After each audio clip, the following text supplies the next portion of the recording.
Gerne spurgte mig, om jeg ikke lige kunne træde til og tale om hans slides. Og hvis der er nogen her i lokalet, der har prøvet at stå i den her situation, så ved I sikkert også, at noget af det, man ikke har lyst til, det er at lige få nogle andre folk slides for et par timer siden, og så lige tale hen over det. Men så kan man sige, heldigvis, så er Social Semantic, de er nemlig lige præcis et eksempel på det, som de selv skriver om og taler om. De er network business, og det, der ligesom kendetegner Social Semantic, det er jo det der med, at ja, det er Jan og Martin, der er, Social Semantic, men de har et kæmpe netværk af mennesker, som de bruger på den ene eller den anden måde. Og jeg har tilfældigvis været en af de mennesker, som har været med mere eller mindre fra starten af deres projekt. Så jeg har sådan en meget god idé om, hvad det her Factbook og Social Semantic går ud på. Så da Jan ringede til mig og sagde, kan du ikke lige tale hen over min slide, så var jeg sådan, det kan nok godt lade sig gøre, fordi jeg kender faktisk projektet rimelig godt. Så here it goes.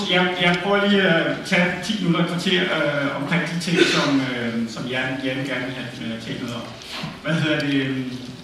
Ja, for det første, det som det jo ligesom handler om, og det er jo det, jeg lige har sagt her med Social Semantic. Social Semantic er ikke bare 2 personer, der har lavet en rapport omkring, hvordan danske virksomheder bruger sociale medier. Det er i virkeligheden et helt netværk, hvor man bare kan se lidt af ansigterne her, af en hel masse mennesker, der har været involveret på den ene eller den anden måde. Primært i forhold, der hvor det selvfølgelig har været vigtigt, det er i forhold til at få distribueret det her spørgeskema ud til virksomhederne. Det er foregået ved hjælp af netværk, altså hvor man simpelthen har brugt netværkseffekterne, man sender til nogen, der sender til nogle flere, der sender til nogle flere, og lige pludselig så har man altså en masse mennesker, der er med i den her undersøgelse. Så en helt central kerne i hele Social Semantic-projektet, det er det her med, at vi er en masse mennesker. Det er i virkeligheden network business. Og hvis man ligesom skal gøre lidt op i tal, jamen så er det 450 inviterede organisationer, 100 aktive projektpartnere, universiteter, faglige netværk, rådgivningsvirksomheder osv. Og så 130.000 inviterede respondenter. Er det virkelig mange? Ja, 130.000 inviterede respondenter, det er jo ret imponerende. Og altså 2.757 aktive har responderet på det her. Og så er der så sådan nogle som mig, mere end 50 co-creators, altså folk, der har været inde over at tjekke spørgsmålene, giver det mening at stille spørgsmål på den her måde. Når svarene kommer ind i den anden ende, jamen, hvad betød så det her svar? Hvis der er nogen her, der har prøvet at arbejde med statistik, så kender I jo den der gamle, det man siger om statistik, at der er lies, damn lies and statistics. Noget af det, der er det sværeste med statistik, det er det der med at give det en anden fornuftig tolkning.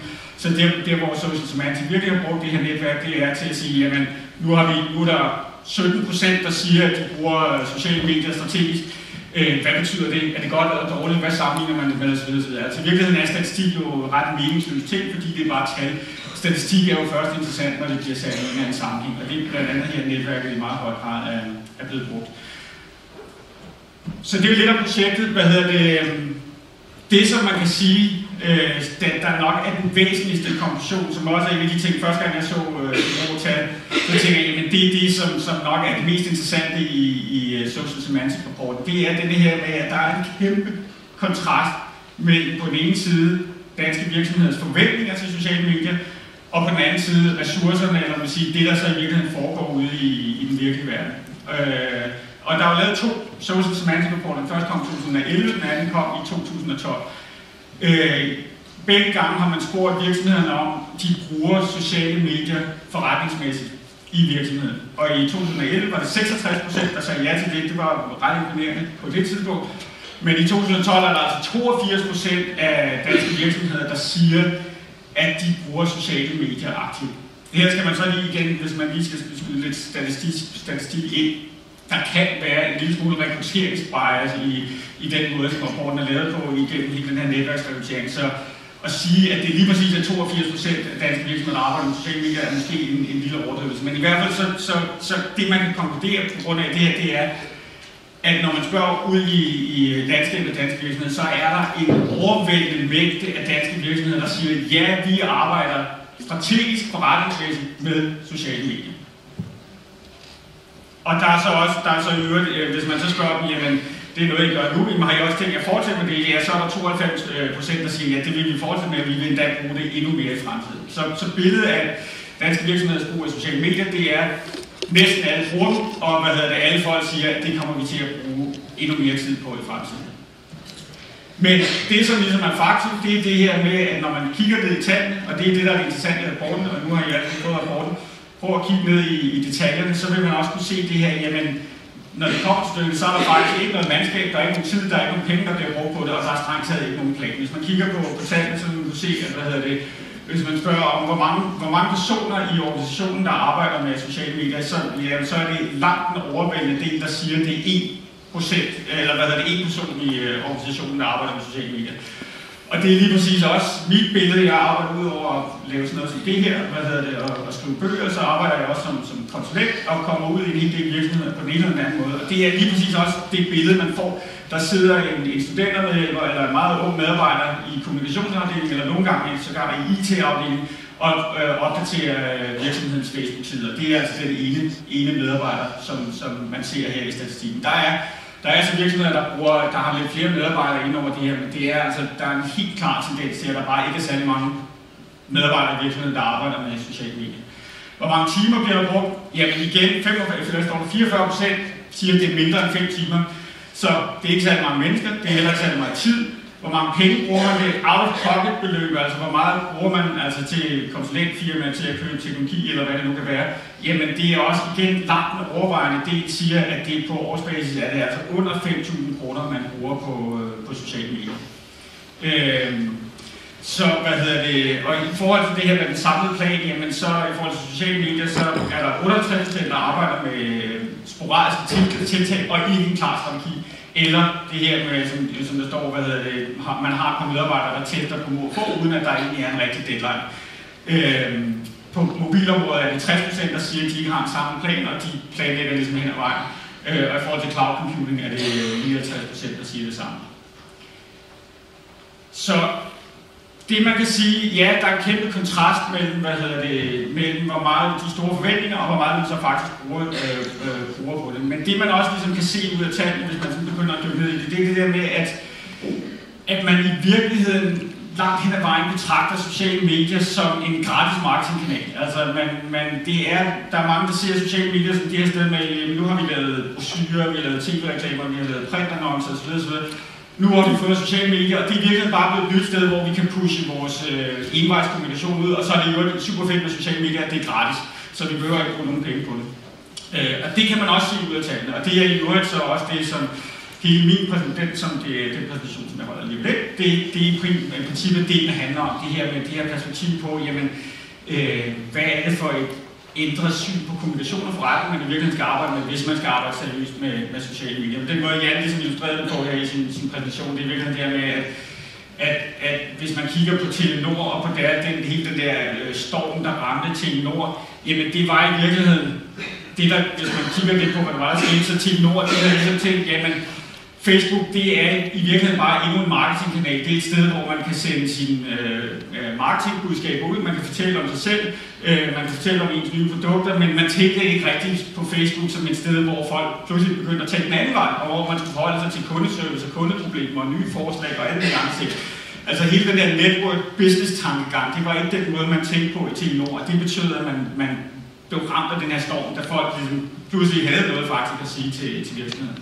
I modsætning til sådan nogle, som nu har jeg taget, Local Motors her, som er en amerikansk bilfirma, som simpelthen bruger deres crowd, deres community til at bygge biler. Altså de har simpelthen en helt community af mennesker, der bidrager på forskellige vis til at bygge biler. Hvor det her med at bruge sociale medier, sociale teknologier, det er i virkeligheden noget, man bruger dybt ned i sin forretning til at udvikle nye produkter, til at kommunikere med sine kunder på nye måder. Så jeg kan sige, det er virkelig to sådan helt fuldstændig paradigmatiske måder, forskellige måder at se på, hvordan man bruger sociale medier. Så lige kort om selve rapporten og en lille læsevejledning til, hvordan man skal læse rapporten her. Rapporten handler om 3 områder. Sociale medier, som ligesom er det, der er fokus i dag, men der er også et element, der handler om mobile og om cloud computing. Og det man ligesom kan se, den måde, at rapporten er opbygget, det er, at den starter med de der overordnede perspektiver, og så dykker den mere ned i detaljer. Så for eksempel noget af det første, man kan kigge på, det er, jamen, forretningsområder, de forskellige forretningsområder i virksomheden, hvad har de af udbytte ud af at bruge sociale medier? Og så er det så typisk opdelt i, det eksterne og det interne aspekt af forretningen. Og det er selvfølgelig det er jo hele det her perspektiv med, at igen, der er mange, der betragter sociale medier som en marketingkanal, hvor man kan pushe marketingbudskaber ud, men i virkeligheden er sociale medier jo også noget af det, som gør, at ekstern og intern kommunikation begynder at glide sammen, og mange af de steder, hvor man ser virksomheder i virkeligheden, har rigtig meget gavn af sociale medier, jamen det er på de interne linjer. Der er mange virksomheder, der måske slet ikke bruger sociale medier udadtil, som heller ikke overhovedet har brug for at bruge sociale medier udadtil, men som har vældig meget gavn af det indadtil. Så der er så opsplittet i PR, kommunikation, salg, marketing, service og support, og der kan man så dykke ned i de der forskellige detaljer. Og så er der som sagt, hvor man kan kigge på den interne brug af sociale medier, PR, kommunikation, innovation, research and development, HR, personaludvikling, organisation og ledelse osv. Og så kan man altså så ligesom gå ned og sige, jamen hvad så med PR og kommunikation, så kan man så gå videre til side, ja det her tilfælde så 60-73, kan man så dykke ned i rapporten og se yderligere detaljer nede i rapporten. Og hvis man kigger på PR og kommunikation i forhold til det eksterne perspektiv, jamen så noget af det, man kan se, det er, at der hvor, virksomheder virkelig siger, at det her, det får gavn af sociale medier, det er det her generel eksponering og branding af organisationer og produkterne. Og det er lige præcis det her med, jamen, den måde, som danske virksomheder typisk ser på brugen af sociale medier i dag, det er en brandingkanal, det er en markedsføringskanal, det er et sted, hvor vi kan skubbe budskaber. I modsætning til, den anden statistik her, hvor der bliver spurgt til, jamen, er det noget, vi bruger til håndtering af kriser, potentielle kriser, krisekommunikation?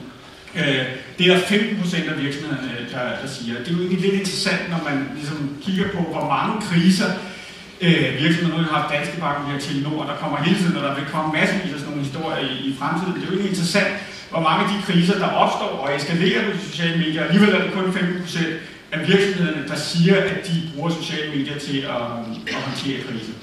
Så er der PR-kommunikation intern.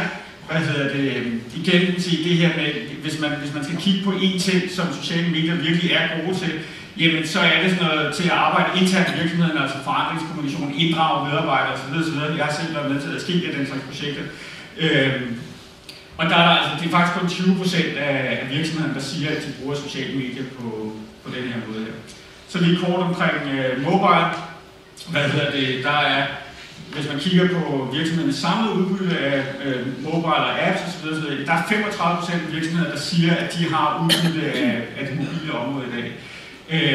Men det der igen er det interessante her, det er det der med, at der hvor, hvis man dykker ned i og siger, hvad er det så, man bruger mobile til?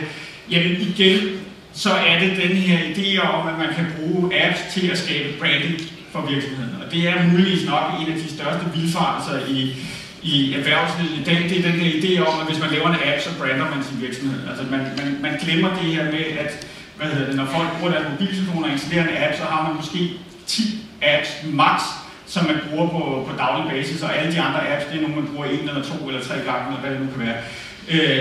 Den her idé om, at man kan brande sin virksomhed ved at lave en app, det er, meget optimistisk. Det lykkes for ganske få. Men ikke desto mindre, så er det 44% af virksomhederne, der siger, at de forestiller sig, at man kan bruge mobilteknologier til at brande sin virksomhed.